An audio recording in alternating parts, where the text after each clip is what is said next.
Today I want to take a look at KGHM, the largest silver producer in the world, to discuss how I view the differences between byproduct and primary silver mining. KGHM, the Polish mining company, is one of the largest copper producers in the world, but they also produce silver, nickel, gold, platinum, and palladium as byproducts. Why are they produced as byproduct? Well, the answer is that they do not produce as much revenue for the company as copper. Copper is in such a concentration at their mines and priced at such a point that they're able to generate about 80% of the revenue from copper. However, about 18% of the revenue also comes from silver. But this will fluctuate. It will fluctuate not necessarily because of the ore concentrations they are mining, but rather because the price of the metal changes.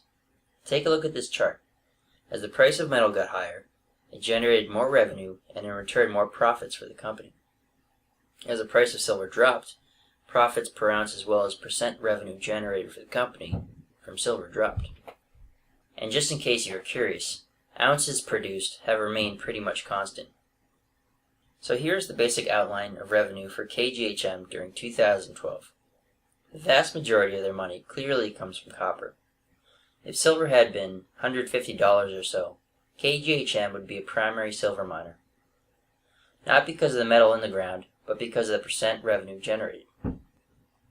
So KGHM has a lot of copper, and a lot of cheap copper, in order to generate the cash flow that they do. Here are the average ore concentrations for their mines. 2.24% copper and about 0.0004% silver. While that doesn't look like much copper, and you can't even see the silver in this diagram, those are actually pretty good ore grades when compared to what we mine here in the U.S. This is the largest copper mine in the U.S., and they are mining grades of 0.18% copper and 0.0007% silver. This mine produced about 16% of our silver here in the U.S., and it collapsed just a few months ago.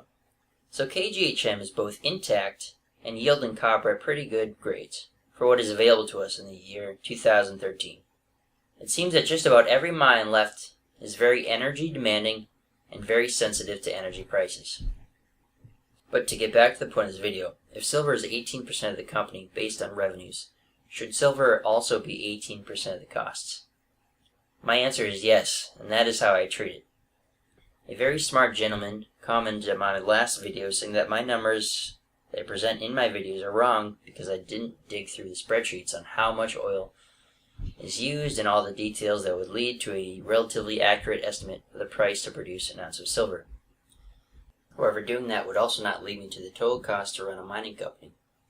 All I care about is what they produced and how much money they were able to make at a certain price level.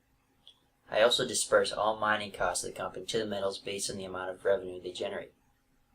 It is literally impossible to separate how much of the geologist's work goes to each metal, how much of the secretary's work goes to each metal, how much of the taxes go to each metal, and so on and so forth. Those expenses are vital to the company and should absolutely count as mining costs. You can disagree and appreciate that, but I am convinced this is the best way to calculate mining costs. So 18% or so of the cost of KGHM goes to silver. Doing this will give you the break-even price silver needs to be for the period in order for KGHM to be profitable. So when I refer to mining costs, I am referring to the break-even price for the period. For KGHM and other companies that produce highly profitable metals being copper in good ore yields and gold at pretty much any yield, the price of silver does not have to be as high. So rather than looking at metals as primary or byproduct, I view all metals as part of the equation to make the company profitable, primary or not.